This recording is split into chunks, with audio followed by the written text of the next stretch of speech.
Back to another episode of Nocturnal Notes. I am Sydney. I will be your host today and every day. So, we're going to talk about some things today, as we do in all episodes. Let's do a little bit of housekeeping first. And our housekeeping should lead directly into what we're talking about today if I do this right. Right now, the time that I'm recording this podcast episode is Coachella season, okay? Last weekend was the first weekend of Coachella, or as I like to refer to it, Gagachella, because she's headlining, right? It's also Charlie XCX to some. It was really fun to see their performances online. I didn't stay up and watch them because it was at a seriously late hour when those were being performed, my time zone. But I did see basically the entire show for Lady Gaga's show on Twitter the next day. So thanks to the people on Twitter. Yeah, Lady Gaga did an incredible set, obviously. She performed the house down. She built an entire opera stage in the middle of a desert, if you haven't seen it. And she performed all of her hits, including many, many tracks off of her new album, which I was so psyched to see. So, many claps, many cheers for Lady Gaga at Coachella, as well as Charlie XCX. She did a fantastic job. I haven't watched her set as much as I have Lady Gaga's, but it looks like Billie Eilish made a little guest appearance. It looks like... Did Troy make an appearance? Did he perform? Or was he just there? I need to look this up before I lie to you. I also know Lorde made an appearance and sang Girl So Confusing. I don't know why she was wearing scrubs on stage, but I appreciate her showing up and singing Girl So Confusing. There you go. He did. He made an appearance. I appreciate him doing that. Charlie XCX did an incredible job as well. There's some drama going on right now because she wore a little sash that said should have been a headliner, because Green Day was technically the headliner for day 2 of Coachella, or Saturday on Coachella. There's a lot of drama right now. People who are fans of Green Day are pretty mad about it. It's fine. Who cares? Who cares? I'm not seeing any videos about Green Day performing at Coachella on my TikTok or my Instagram. That's possibly because my algorithm doesn't like to show me Green Day things, or it could be because it just wasn't as cool as Charlie X's set. I'm not saying either way. Other news that I have for you is Lana Del Rey released a single, Henry Come On, a very, very great Lana Del Rey song. It's honestly, it's exactly what I expected it to be. It's very Chemtrails Over the Country Club, but also very country. Like, it has a country vibe to it, which I think is very good. She also posted on Instagram that she will not be releasing her album in May, as we expected. We pretended to be shocked that her album date was pushed back, but we're not. And she also said that she changed the name to the album again. Okay, if you don't know this, this is the 3rd time that she's changed her album name, okay? Originally, this album was called Lasso, so it could be a very country-themed album, okay? Then Cowboy Carter came out, and she changed her mind and said, never mind, a lot of people are putting out country stuff right now, and I want to be different than everyone else, so I'm going to trash that. Then she came back at the beginning of this year, I believe, and said that this new album will be called The Right Person Will Stay, or The Right One Will Stay, something like that. And now she's telling us that not only is the album not coming out in May, like she originally told us, it's not even called what she told us it was going to be called. The chaos of being a Lana Del Rey fan is real, okay? Another thing that happened this past weekend was Record Store Day. Now, for those of you who aren't vinyl collectors, Record Store Day is basically Black Friday, but for vinyl record collectors, okay? It's this nationwide, I believe it's, I don't, and maybe it's outside the US. I think it's just US. It's this nationwide, I guess, program or celebration party. I don't know what you want to refer to it as. Organization in April every year. comes up with this list of exclusive vinyls that they're releasing just for this one day, just for Record Store Day. They'll reach out to artists, whether it be, major artists, whether it be small indie artists. They just reach out to a bunch of artists and ask them if they're interested in releasing a Record Store Day exclusive vinyl. And sometimes artists do, and they say, well, yes, I will release a special edition of my debut album. Here you go. And you can only get it on Record Store Day, and it's usually a pretty good deal. So yeah, that's kind of what Record Store Day is. Taylor Swift has had a few Record Store Day exclusives. However, this year I did not purchase hers. Because this year, for Record Store Day, she decided to release a single vinyl. So like just one song on a little vinyl disc for the song Fortnite. And I already have Fortnite on vinyl. I already have it from the standard version of Torture Poets and the anthology. I don't want to buy a single version of Fortnite just so that I can have it and say, look, I have it. And it was like $20 for a single song. I guess technically it did have a remix of Fortnite on the back, but as much as I want to listen to a crappy remix of Fortnite, I'm good. So you can call me a fake Swiftie if you want. That's fine. I didn't want to give her 20 more of my dollars. I did pick up a few vinyls this year. I woke up at 4 a.m. to go to my Record Store Day this year, and honestly, that wasn't early enough. This used to be early. I thought that waking up and being in line at my record store at 4:30 in the morning would be plenty of time to get all of the items that I wanted. I waited there for 4 hours. My store didn't open till 8 a.m. And I camped there with my friends, and I had a fantastic time. I'm not complaining about that. But I almost didn't get one of the records that I wanted. I got the second to last one that they had in stock. I got very lucky. So I guess I don't know if I either need to find a new record store to go to because the one that I'm going to is becoming more popular, or what. So I'm going to first show you the items that I got from Record Store Day, and this will lead us directly into what we're talking about. I promise. I know I've been rambling for about 10 minutes now. But let me show you what I got. So these are the vinyls that I got, okay? First and foremost, I got Leve. If you don't know who Leve is, I'm going to teach you about Leve. Okay, don't worry about it. She's kind of like a pop jazz singer, okay? She's doing this cool thing where she's introducing jazz in a modern way, kind of through pop style music, okay? She's gorgeous. Do you see that dress? That's stunning, okay? I don't care who you are. She performed at the Hollywood Bowl, and she made it into a pressing and released it for Record Store Day. I clapped, I cheered, and I bought it. Now, the next vinyl is the one that I almost didn't get because I got the second to last one, okay? John Williams, yes, famous composer of many music scores, released multiple pressings of the Harry Potter movies, the Harry Potter soundtrack on vinyl. So I purchased my favorite Harry Potter soundtrack, which is Harry Potter and the Goblet of Fire. I really like the waltzes on this. I like Neville's Waltz is what it's called, and Potter's Waltz, I believe. They're very good. So I got this vinyl. The last record that I got is a record. This is actually probably the one that I was most excited for. And it's an artist that I really love. I'm sure you've heard of her. It's Gracie Abrams, okay? I got her live pressing, or Record Store Day exclusive pressing, of The Secret of Us tour, I guess the set list, live from Radio City Music Hall in New York. There's a lot of songs on here. I want to say like 22 songs on here.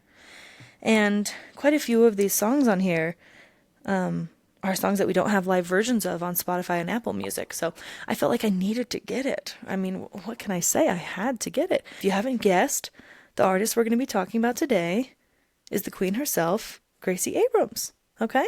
I'm going to give you a brief introduction. I by no means am a Gracie-ologist. I don't know everything there is to know about Gracie, but I know enough, okay? If you don't know who Gracie Abrams is, she is a pretty famous, at least right now, I would say so, singer-songwriter, pop. I would say she makes pop music, pop indie alternative music, okay? She was born in the year 1999, so she's just a year older than me. She was born in LA, Los Angeles.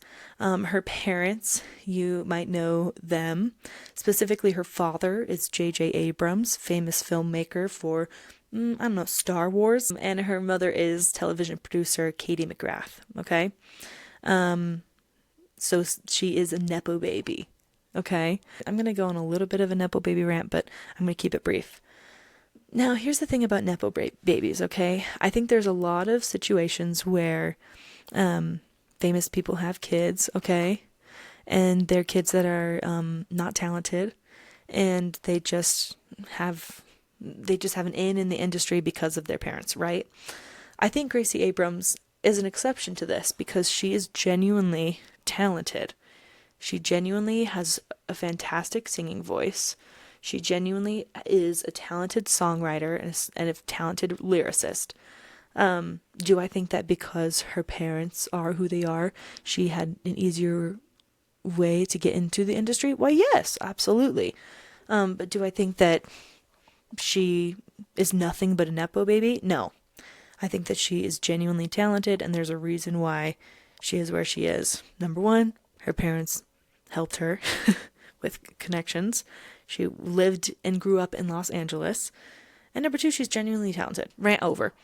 But yeah, she was born in LA.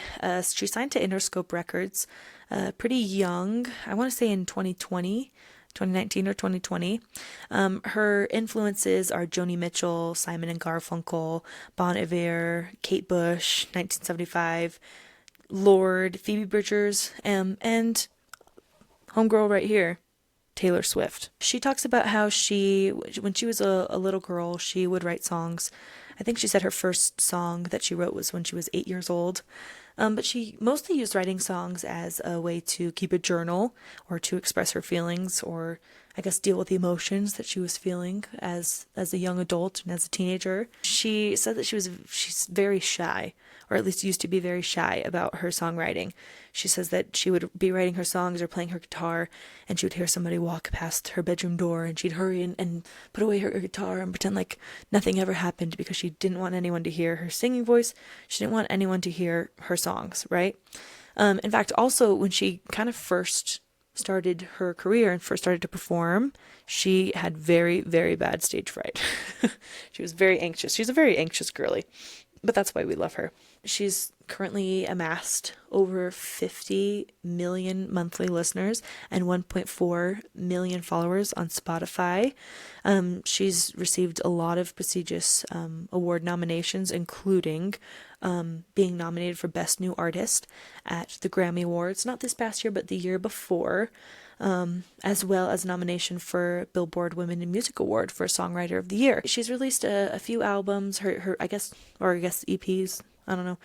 Her debut EP is called Minor, which she released in 2020. 2021, that next year, she followed up with, I guess I would say album. Maybe it is an EP. I don't know.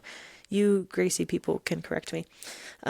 This Is What It Feels Like, which is the name of her 2021 project. She's worked with a notable producer, Aaron Dessner, who is the same producer as a lot of Taylor Swift's work. That's how they got connected. She also opened up for Olivia Rodrigo during her first headlining tour.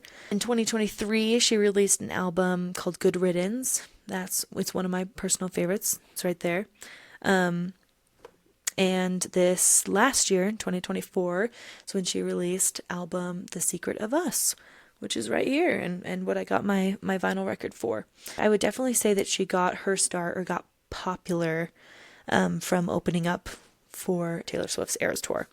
I think that's where a lot of people learned who she was. But I definitely think that in the past year, with her song released Close to You and her latest hit, That's So True, kind of launched her career in even further than it was before. I also have her to blame for cutting my hair.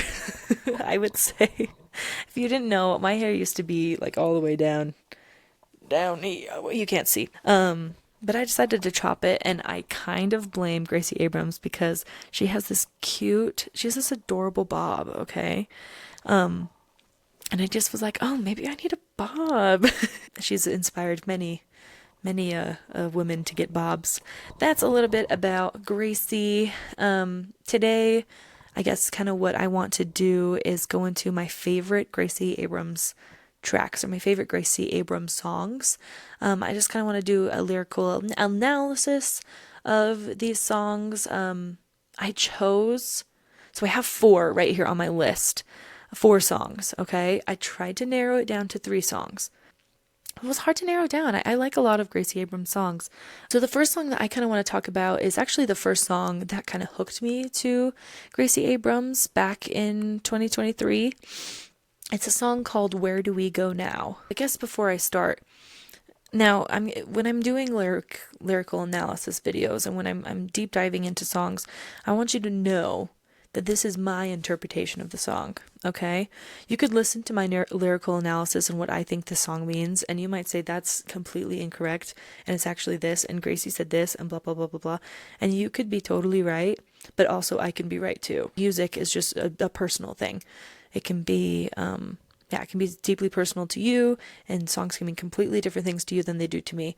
I'm going to tell you just based off of the lyrics that I'm reading here and what I'm interpreting them to be, and based off the feeling that these songs give me, what I think they're about. Anyways, so yeah, the first song that we're going to deep dive into is a song called Where Do We Go Now? Now this is a song, in my interpretation, is about a relationship that is clearly going nowhere. It is clearly ending.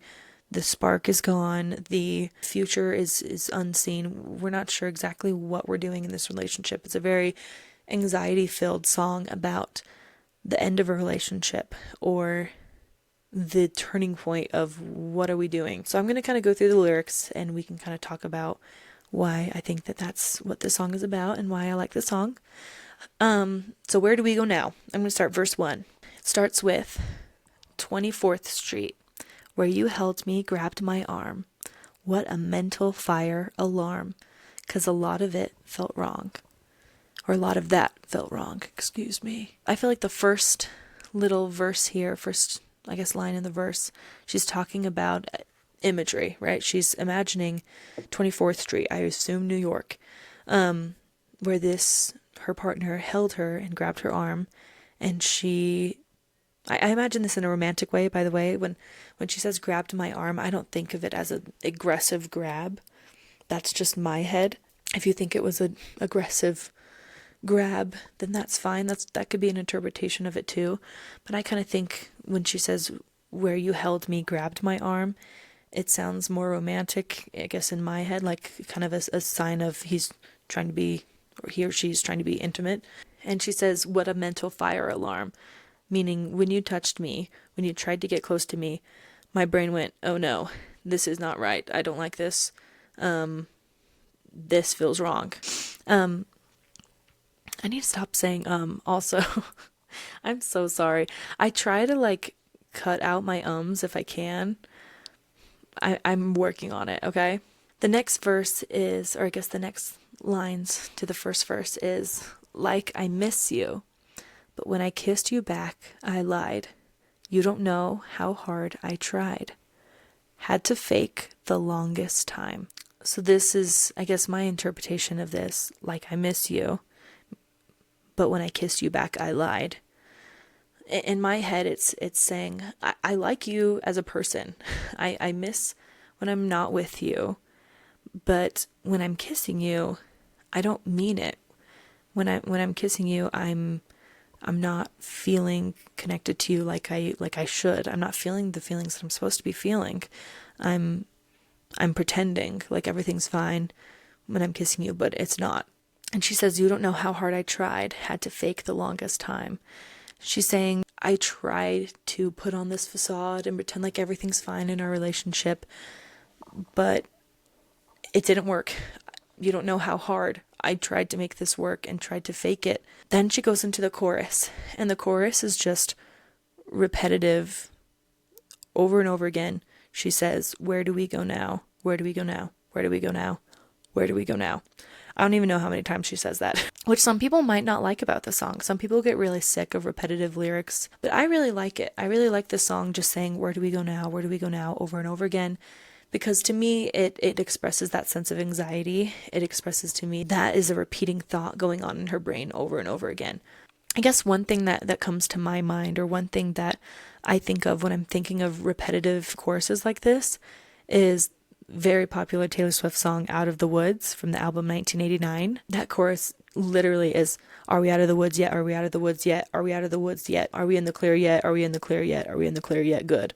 Like, over and over, she basically just says that over and over. And I feel like that song also kind of gives that same sense of anxiety of, are we out of the woods? Are we in the clear? Is everything okay? Is our relationship good? Where are we? It's kind of the same idea to me, the chorus of the song and the chorus to Out of the Woods. Now we're going to move on to verse 2. You look hopeful, like we're supposed to work somehow. Can't you tell our light burned out? Got a lot to cry about. Now she's saying, for some reason, you look like everything's fine. You look very hopeful for the future of our relationship, and like we're going to work out and there's no reason to worry. But you, for some reason, can't tell that our light burned out. Again, not to bring it back to Taylor Swift. It reminds me of the lyrics in You're Losing Me, where she says, I sent you signals, I bit my nails down to the quick. My face was gray, but you wouldn't admit that we were sick. That's kind of what it reminds me of. It's like I was sending you signals that we're not okay. My face was gray, but you wouldn't admit that we were sick.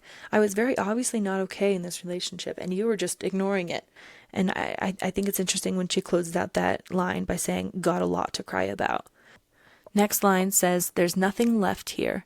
All our best years are behind. What a brutal way to die. But you choose it every time. Now she's saying, look at our relationship. Look at where we used to be.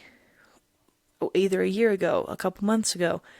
We're nowhere near where we used to be. There's nothing left here to be working on.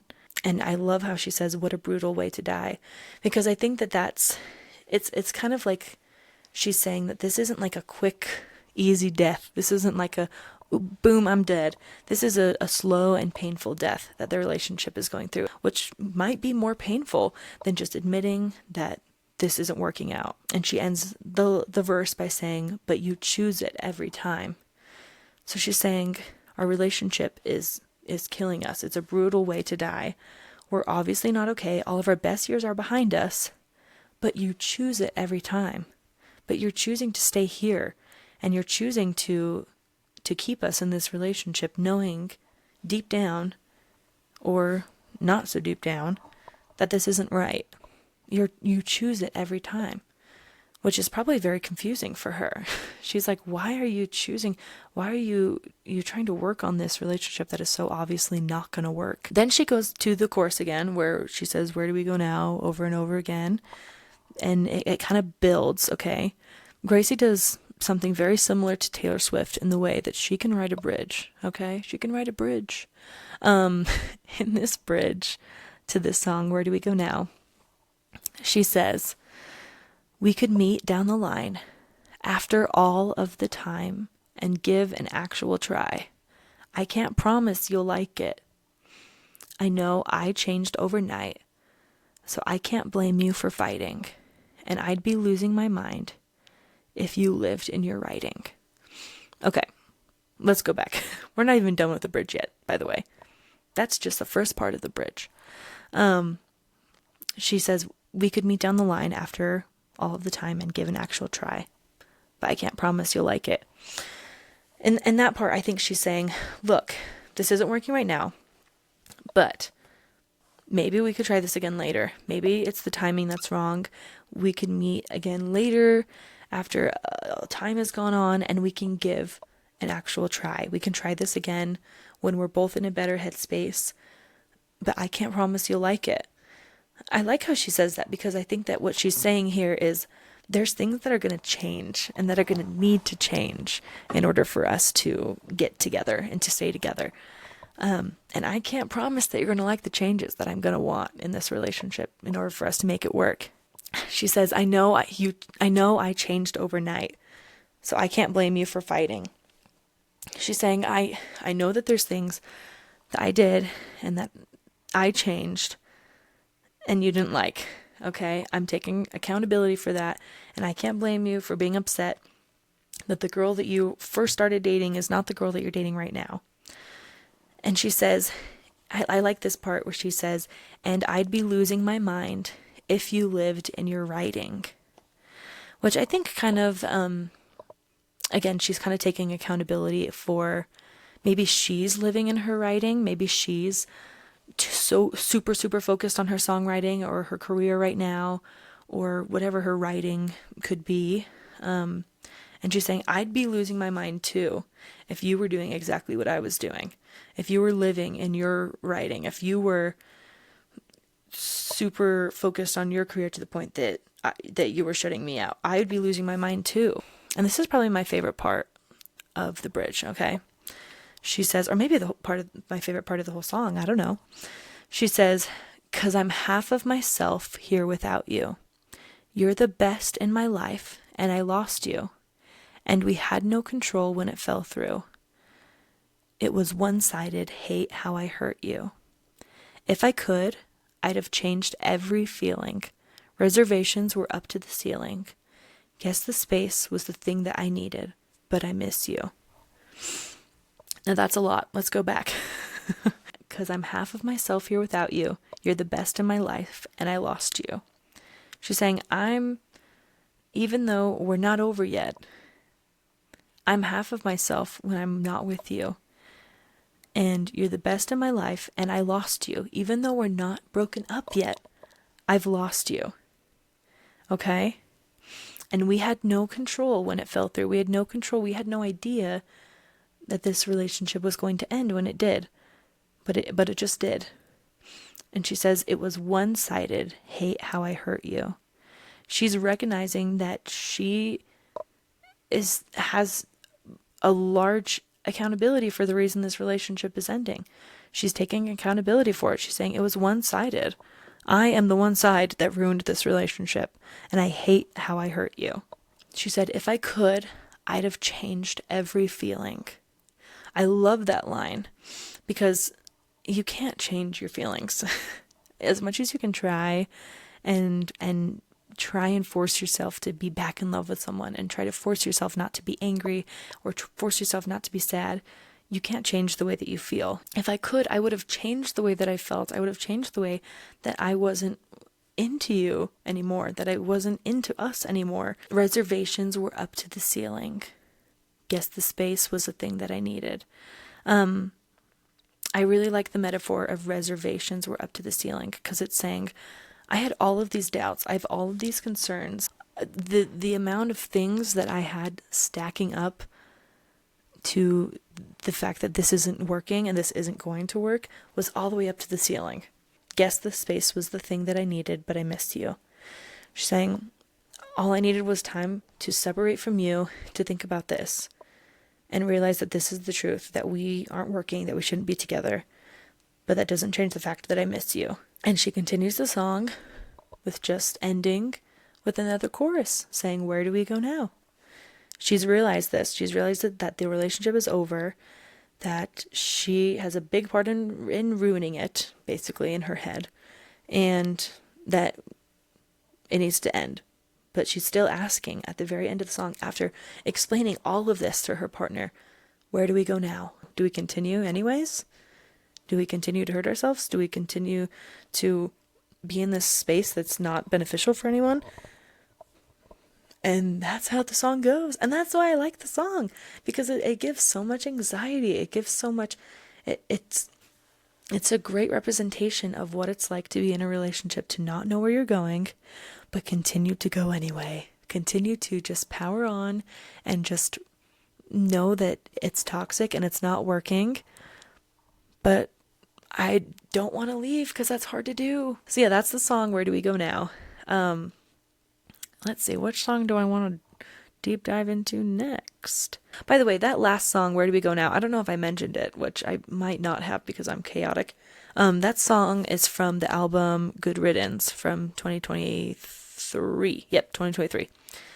So if you're interested in listening to that track, I recommend it. Now, this next song is one of my favorites, if not my favorite Gracie song. Ooh. Well, I said that about the last one, so forget it. These are my favorite Gracie songs, okay? Now, this song is called I Knew It, I Know You. Now, the amount of times that I've said the wrong song title for this song, I've called it I Know You, I Knew It, I Knew It, I Knew It. Like, I've called it many wrong things, but it's called I Knew It, I Know You, okay? Now, this song is kind of, honestly, it could be a sequel to, or a continuation of Where Do We Go Now? Because she's talking to a person that she's very obviously no longer with. And the song is basically talking about how she doesn't regret leaving them and how she feels bad about it. So yeah, let's jump into the lyrics and you'll kind of see why I think that that's what the song is about. She opens the song with saying, I swear to God, I haven't thought of you in ages. I've lived a lot. I've loved and lost. I've let the rain in. So she's saying, I haven't even thought about you, which is a really sad way to start the song. She's saying, hey, oh, hi, I completely forgot that you existed. I haven't thought of you in a really long time because I've been busy. I've lived a lot. I've become a popular singer. I've opened up for the Eras Tour, okay? I've loved and I've lost. I've already had heartbreak in between when we used to be together, and I've let the rain in. I love that lyric. She's saying I've embraced the emotions that I was feeling. I've embraced the lows in my life. You know, I've let the rain in and I've accepted it in my life. She said, I'm pretty sure, I've heard you never faced it. I understand. I changed your plans. I had to, baby. She's saying, I'm pretty sure, I've heard that you've never faced it. And she could be talking about you've never faced the fact that we broke up, or she'd be talking about something completely different, a different challenge that this person is dealing with. Maybe they never faced their anxiety or their depression. Maybe they never faced grief. Maybe they never faced an addiction that they're dealing with. There's a lot of things that we can kind of think of. I understand. I changed your plans, but I had to, baby.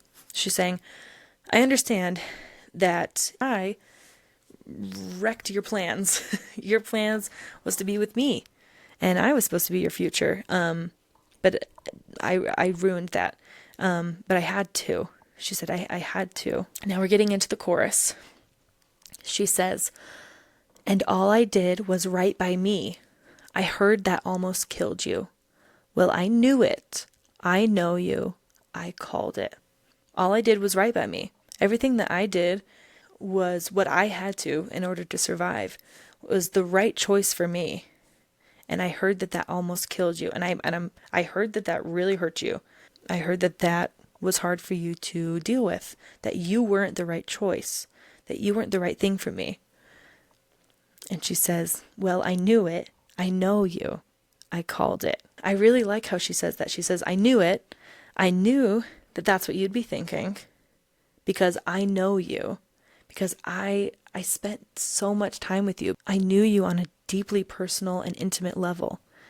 And I called it. I think I knew it and I called it are kind of the same thing. But yeah, I really like how she says that. She continues the chorus with, and I think that you earnestly have waited on apologies, but I can't pretend I'm sorry when I'm not sorry. She's saying, I think that you've been waiting for me to apologize for ruining your plans and for hurting your feelings by breaking up with you, but I can't pretend that I'm sorry about that because look at where I am now. I'm in such a better place than I was when I was with you. I'm not actually really sorry about that. I'm sorry I've hurt you, but I'm not sorry that I made my life better without you. Which is a sad thought, right? One of my favorite things is when you can interpret songs to not just be about romantic relationships, but also could be about either friendships or family relationships. And reading this song and reading these lyrics, especially this chorus, could totally be about a toxic person, not just romantically. This could be about a toxic friend that you cut out of your life. This could be about a toxic dad or a toxic mom or a toxic family member, sibling, grandma, grandpa, who you've cut out of your life, and they're mad about it. And you have to say, I'm not sorry that I cut you out of my life. So I think that's interesting. Maybe this isn't always about a romantic relationship. I'm going to go continue on to the verse. It says, so aren't you sad about the fact that you can't write me? I cheered the loudest for you when you won your trophies. So she's saying, are you sad that you can't DM me anymore? Are you sad that you can't reach out to me and bug me and hit me up anymore? I wonder about that. And she says, I like how she says, I cheered the loudest for you when you won your trophies. She's saying, despite our relationship falling apart, I still was supporting you. And I don't know if this person won their trophies while they were in the relationship with them, or if they won their trophies, quote unquote, when they were already broken up, or when they've already were separated, saying, I cheered the loudest for you from afar when you won your trophies, or I cheered the loudest for you when we were together. I was your number one supporter. I was your number one fan. Next line is, I'm on the ground. How's the weather on your planet? An empty house, the noise is loud. It's how you stand it. Oof. Again, let's go back. I'm on the ground. How's the weather on your planet? She's saying, I'm here in a very grounded and mentally well. This is the reality where I am, right here on the ground. What is it like in delusion land? What is it like on your planet where you're thinking that you did nothing wrong and that I would be better if I were with you? What is it like to think like that? To just be completely disconnected from reality. Just to be on a completely different planet. The next line again is, an empty house, the noise is loud. It's how you stand it. So it could be a metaphor, right? It could be an empty house just in life, or it could be a literal, you live in an empty house. I'm imagining someone who is depressed, right? Who's really going through it, who's not dealing with their emotions, not processing their emotions in healthy ways, doesn't have any healthy coping mechanisms to deal with their mental health challenges they're dealing with.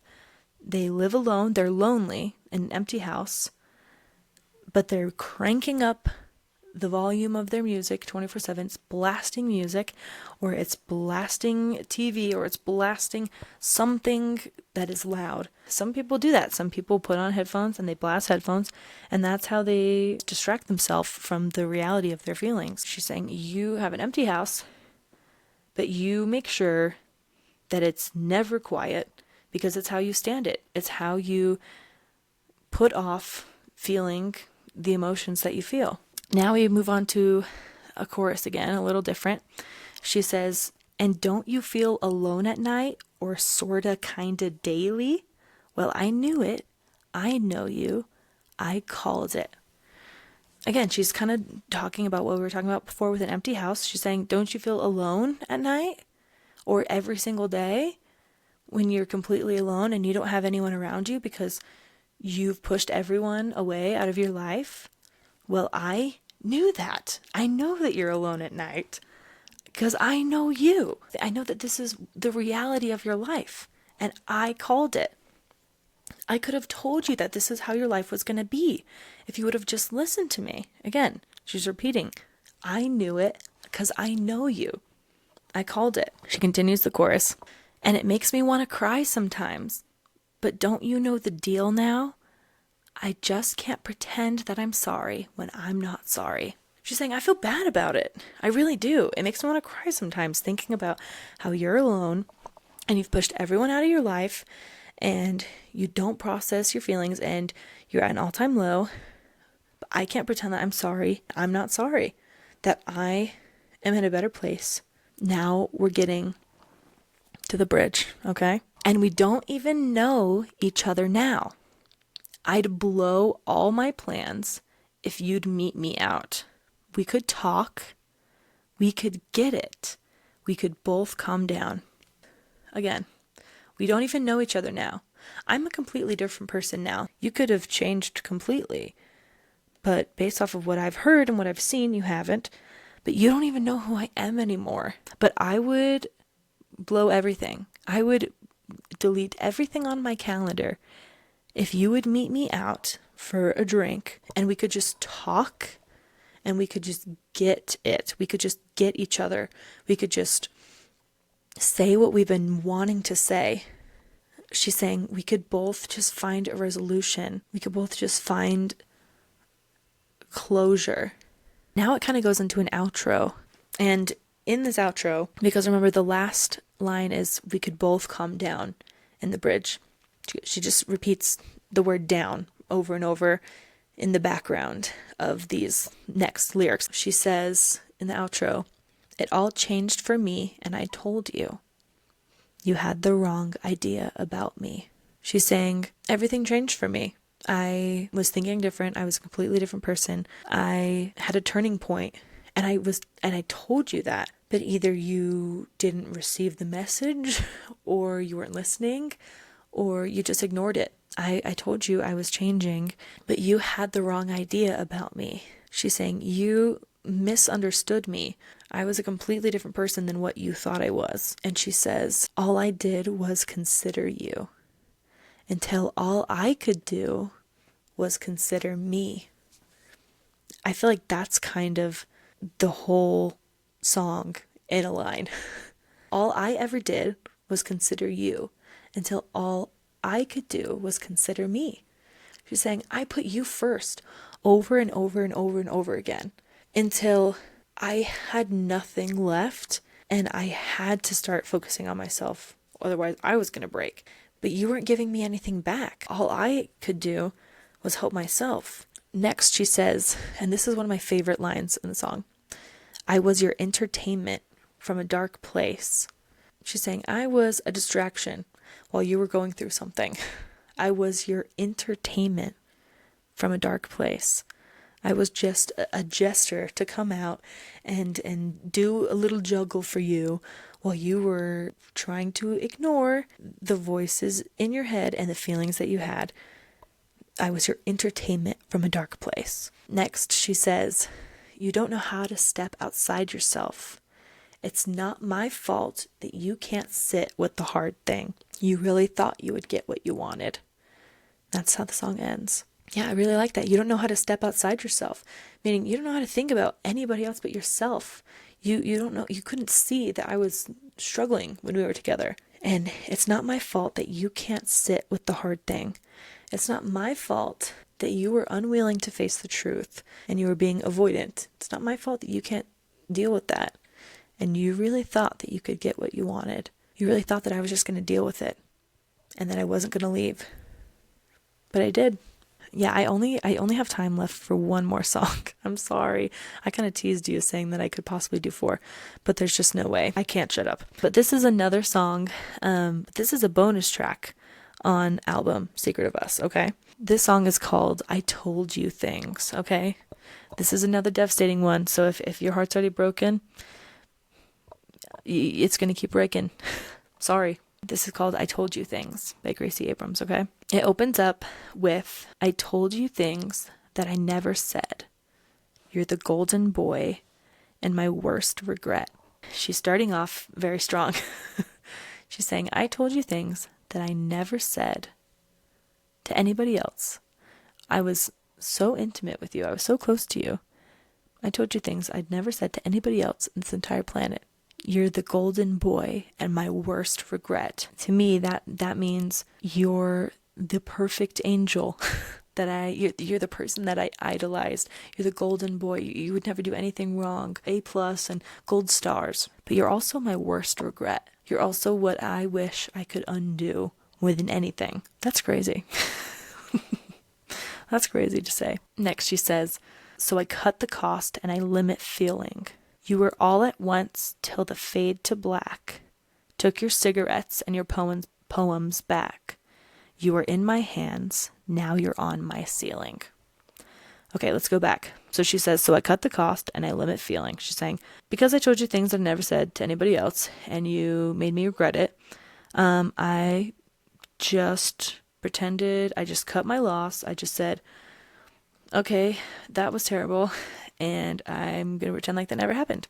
And I limit the way that I feel about it, because if I let myself feel more about it, it will hurt me even more. You were all at once till the fade to black. I like how she says fade to black. That's basically till we ended, right?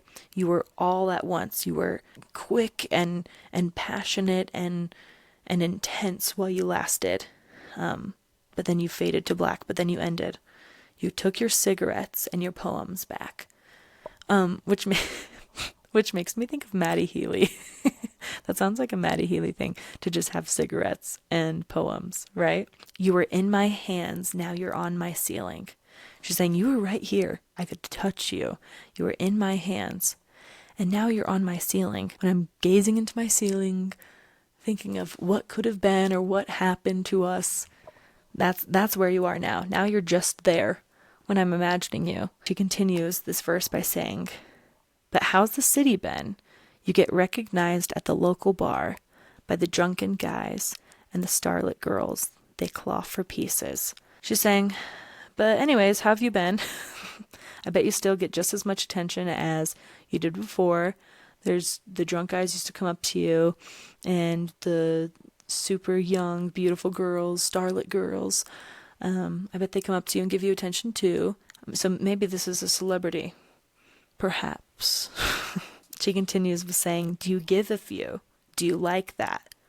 Or do you freak out or get sad? Do you go home, or am I reaching? So I think she's saying here, do you give a few craps about the fact that you get so much attention? And do you like that? Or do you freak out and get sad? Or does the fact that people approach you freak you out or make you depressed? Do you go home, or am I reaching?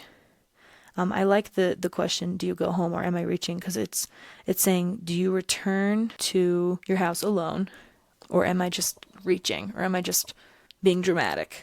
And now we get to like the chorus, okay? This is a weird song in the fact that it doesn't have like verse, chorus, verse, bridge, chorus. It kind of just is all over the place. But I guess I would say that this is the chorus, or maybe this is the bridge. This is the next part of the song, okay? There's like a little interlude and then this part. It's a lot of run-on sentences. You'll see the lines kind of lead into each other.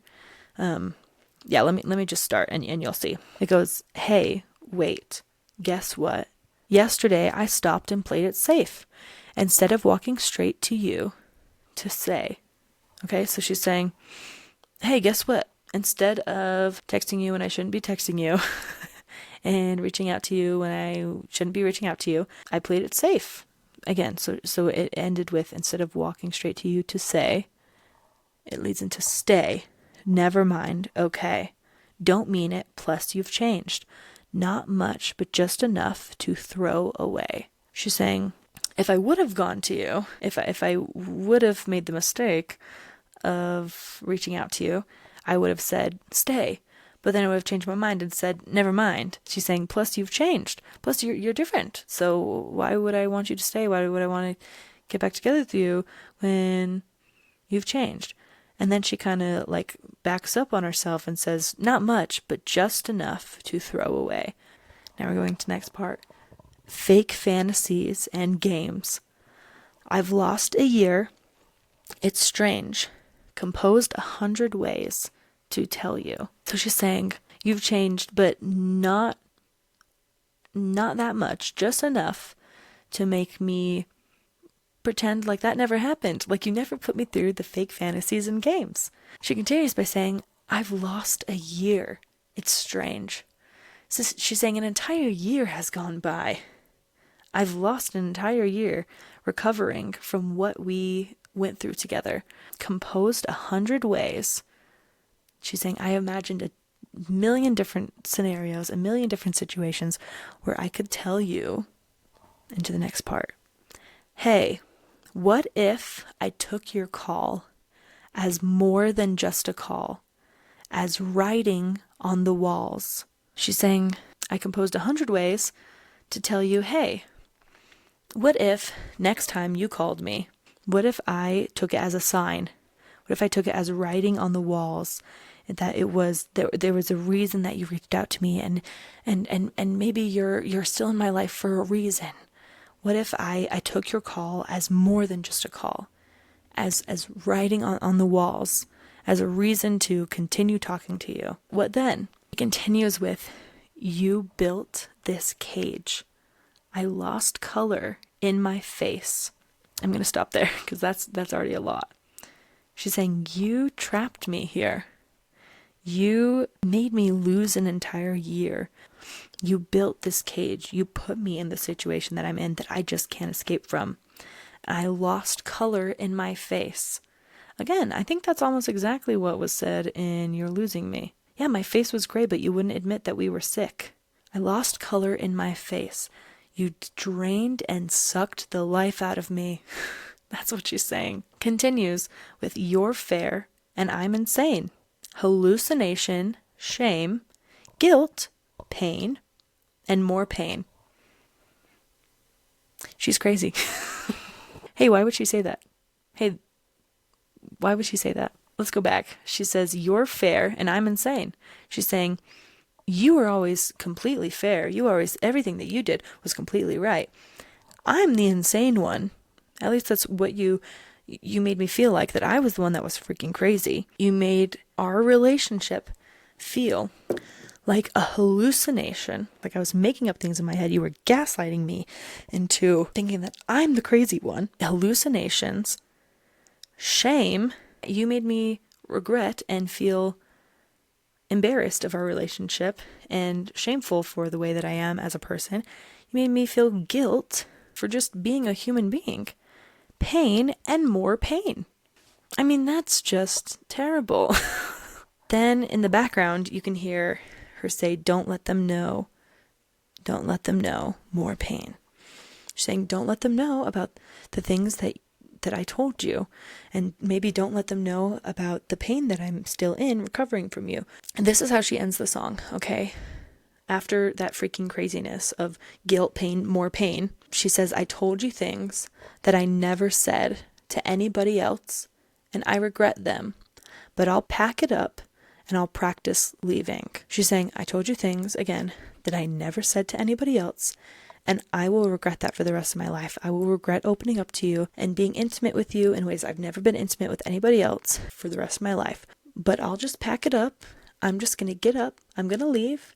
Her last line in this song is, you were all at once till the fade to black, till the yellow glow turned a little sad. You were in my hands, but you're good at leaving. This is a little play on the earlier lyrics in the song. You were all at once till the fade to black. You were in my hands, but now you're on my ceiling. Instead, she says, you were all at once till the fade to black, till the yellow glow turned a little sad. Saying, until this golden boy, this glow of yellow happiness and joy turned a little sad. You were in my hands, but you're good at leaving. Meaning you were right here.